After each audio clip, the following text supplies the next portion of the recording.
जय श्री राम भक्तजनों, आप सभी का स्वागत है श्री रामचरितमानस कथा के वार्षिक पाठ के 79वें दिन की कथा में। श्री रामचरितमानस वार्षिक पाठ में हम प्रतिदिन 3 दोहे पढ़ते हैं, जिससे हमारी संपूर्ण रामायण एक वर्ष में पूर्ण हो जाती है। जिन भक्तजनों पे समय की कमी रहती है वे प्रतिदिन मात्र 3 दोहे पढ़कर 10 से 15 मिनट देकर अपने जीवन को सफल बना सकते हैं। श्री रामचरितमानस श्री तुलसीदास जी द्वारा रचित हिंदी अवधी भाषा में लिखा हुआ ग्रंथ है, जिसे कोई भी व्यक्ति आसानी से पढ़ सकता है।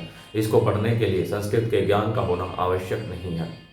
श्री रामचरितमानस कथा का पाठ करने से हम अपने दैनिक सामाजिक जीवन में, आर्थिक जीवन में आने वाली कठिनाइयों को आसानी से पार करते हुए अपने मनुष्य जीवन को सफल बना सकते हैं। श्री रामचरितमानस श्री तुलसीदास जी द्वारा रचित जनमानस का ग्रंथ है, जिसे पढ़कर हर कोई अपने जीवन को सफल बना सकता है। श्री रामचरितमानस कथा का पाठ करने से पूर्व हम शिव शंकर भोलेनाथ व पार्वती माता को प्रणाम व आह्वान करते हैं कि वे भी हमारी श्री रामचरितमानस में सम्मिलित हों और हमें अपना आशीर्वाद प्रदान करें। तत्पश्चात सभी देव देवताओं, सभी गुरुजनों को प्रणाम व आह्वान करते हैं कि वे भी हमारी श्री रामचरितमानस में सम्मिलित हों और हमें अपना आशीर्वाद प्रदान करें। बोलो जय श्री और रामचंद्र की जय। तो शुरू करते हैं आज की कथा। श्री सीता जी का पार्वती पूजन एवं वरदान प्राप्ति तथा राम लक्ष्मण संवाद। देखने में मृग विहग तरो फिरई बहोरी बहोरी, निरखी निरखी रघुवीर छवि बाढ़ई प्रीति न थोरी, मंगल भवन अमंगल हारी द्रवौ दशरथ अजर विहारी। मृग पक्षी और वृक्षों को देखने के बहाने सीता जी बार बार घूम जाती हैं और श्री राम जी की छवि देख देख कर उनका प्रेम कम नहीं बढ़ रहा है, अर्थात बहुत ही बढ़ता जाता है। जानी कठिन से विचाप विसूरती, चली राखी और श्यामल मूर्ति, प्रभु जब जात जान की जानी, सुख सने शोभा गुण खानी। शिव जी के धनुष को कठोर जानकर वे विसूरती मन में विलाप करती हुई हृदय में श्री राम जी की सांवली मूर्ति को रखकर चली। शिव जी के धनुष की कठोरता का स्मरण आने से उन्हें चिंता होती थी कि ये सुकुमार श्री रघुनाथ जी उसे कैसे तोड़ेंगे। पिता के प्रण की समृद्धि से उनके हृदय में क्षोभ था ही, इसलिए मन में विलाप करने लगे। प्रेमवश ऐश्वर्य की विस्मृति हो जाने से ही ऐसा हुआ। फिर भगवान के बल का स्मरण आते ही वे हर्षित हो गई और सांवली छवि को हृदय में धारण करके चली। प्रभु श्री राम जी ने जब सुख स्नेह शोभा और गुणों की खान श्री जानकी जी को जाते हुए जाना, परम प्रेम में मृदु मसीकिनी, चारु चित्त बीती लखीलिनी, गई भवानी भवन बहोरी, बंदी चरण बोली कर जोरी। तब परम प्रेम की कोमल स्याही बनाकर उनके स्वरूप को अपने सुंदर चित्त रूपी भित्ति पर चित्रित कर लिया। सीता जी पुनः भवानी जी के मंदिर में गईं और उनके चरणों की वंदना करके हाथ जोड़ी कर बोली, जय जय गिरिवर राज किशोरी, जय महेश मुख चंद चकोरी, जय गजवदन सडानन माता, जगत जननी दामिनी दुति गाउत। हे श्रेष्ठ पर्वतों के राजा हिमाचल की पुत्री पार्वती, आपकी जय हो, जय हो। हे महादेव जी के मुख रूपी चंद्रमा की ओर टकटकी लगा कर देखने वाली चकोरी, आपकी जय हो। हे हाथों के मुख वाले गणेश जी और 6 मुख वाले स्वामी कार्तिक जी की माता, हे जगत जननी, हे बिजली की सी कांति युक्त शरीर वाली, आपकी जय हो। नहीं तव आदि मध्य अवसाना, अमित प्रभाव भेदु नहीं जाना, भव भव भव पराभव कारिणी, विश्व विमोहनी स्वयं से विहारिणी। आपका न आदि है, न मध्य है और न अंत है।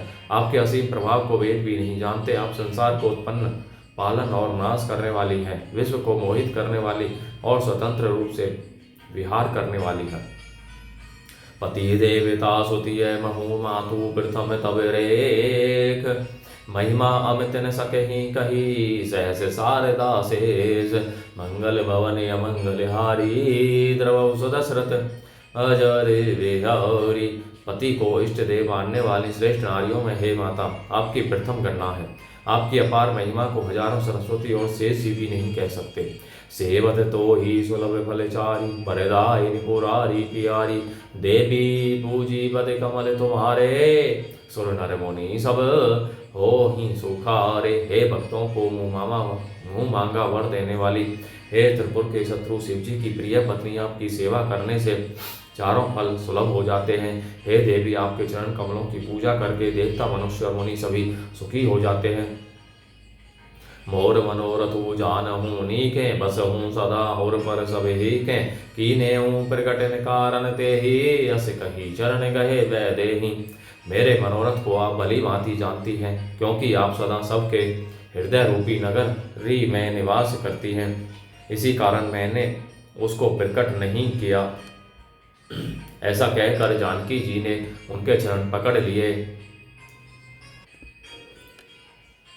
विनय प्रेम बस भई भवानी, घसी माल मोरिति मुस्कानी, सादर सिय प्रसादु सिर धरे, बोली गौरी हर सुहिय भरे।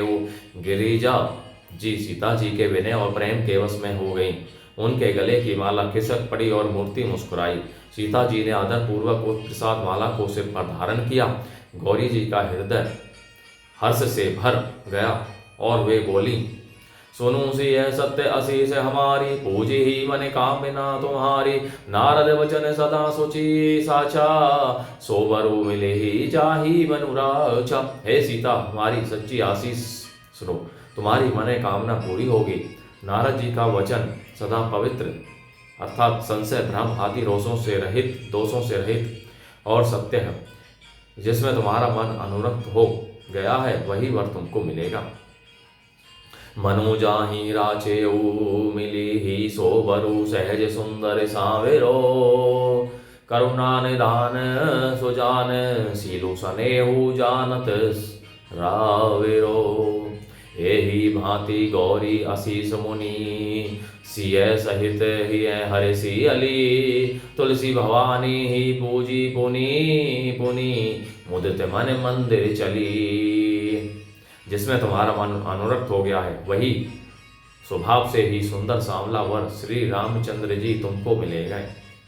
वह दया का खजाना और सुजान अर्थात सर्वज्ञ है, तुम्हारे सील और स्नेह को जानता है। इस प्रकार श्री गौरी जी का आशीर्वाद सुनकर जानकी जी समेत सब सखियां हृदय में हर्षित हुई। तुलसीदास जी कहते हैं, भवानी जी को बार बार पूज कर सीता जी प्रसन्न मन से राजमहल को लौट चली। जानी गौरी अनुकूल सिय ही हर सुन जाई कही, मंजुल मंगल मूल वाम अंग फरकन लगे, मंगल भवने मंगल हारी, द्रवौ सुदशरथ अजर बिहारी। गौरी जी को अनुकूल जानकर सीता जी के हृदय को जो हर्ष हुआ वह कहा नहीं जा सकता। सुंदर मंगलों के मूल उनके बाएं अंग फड़कने लगे। हृदय सराहत सिय लोनाई, गुर समीप गविने दो भाई, राम कहा सबु कौशिक पाही, सरल सुभाऊ छुअत छल नाही। हृदय में सीता जी के सौंदर्य की सराहना करते हुए दोनों भाई गुरु जी के पास गए। श्री रामचंद्र जी ने विश्वामित्र जी से सब कुछ कह दिया, क्योंकि उनका सरल स्वभाव है, छल तो उसे छूता भी नहीं है। सुमन पाई मुनि पूजा कीनी, पुनि असीस दूहु भाई नदीनी, सुफल मनोरथ हो तुम्हारे, रामो लखनऊ सुनी भय सुखाउर। फूल पाकर मुनि ने पूजा की, फिर दोनों भाइयों को आशीर्वाद दिया कि तुम्हारे मनोरथ सफल हों। यह सुनकर श्री राम लक्ष्मण सुखी हुए। करी भोजनु मुनिवर विज्ञानी, लगे कहने कछु कथा पुरानी, विगत दिव्य सो गुरु आय सुपाई, संध्या करन चले दो भाई। श्रेष्ठ विज्ञानी मुनि विश्वामित्र जी भोजन करके कुछ प्राचीन कथाएं कहने लगे। इतने में दिन बीत गया और गुरु की आज्ञा पाकर दोनों भाई संध्या करने चले। प्राची दिशि शशि हुयौ सुहावा, सिय मुख सरिस देखी सुको पावा, बहुरी विचारो कीने मन माही, सिय वदन समहिम करे नाही। उधर पूर्व दिशा में सुंदर चंद्रमा उदय हुआ। श्री रामचंद्र जी ने उसे सीता के मुख के समान देखकर सुख पाया। फिर मन में विचार किया कि यह चंद्रमा सीता जी के मुख के समान नहीं है। जन्मो सिंधु पुनि बंधु विशोदिन मलिन सह कलंक सिय मुख समिता पावकिनी चंदु बापुरो रंक मंगल भवन मंगल हारी द्रवौ सो दशरथ अजर विहारी। खारे समुद्र में तो इसका जन्म, फिर उसी समुद्र से उत्पन्न होने के कारण विष इसका भाई, दिन में यह मलिन शोभा ही निस्तेज रहता है और कलंकी काले दाग से युक्त है। बेचारा गरीब चंद्रमा सीता जी के मुख की बराबरी कैसे पा सकता है। बोलो जय श्री रामचंद्र की जय।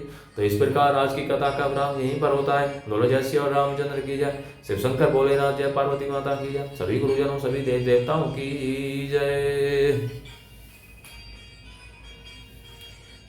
तो इस प्रकार भक्तजनों, आप सभी से अनुरोध है कि इस श्री रामचरितमानस कथा को अपने बंधु बांधवों, मित्रजनों, सगे संबंधियों, बड़े बूढ़ों के साथ शेयर कीजिए, जिससे वे भी श्री रामचरितमानस का पाठ करके अपने जीवन को सफल बना सकें और आप परम पुण्य का भागी बने।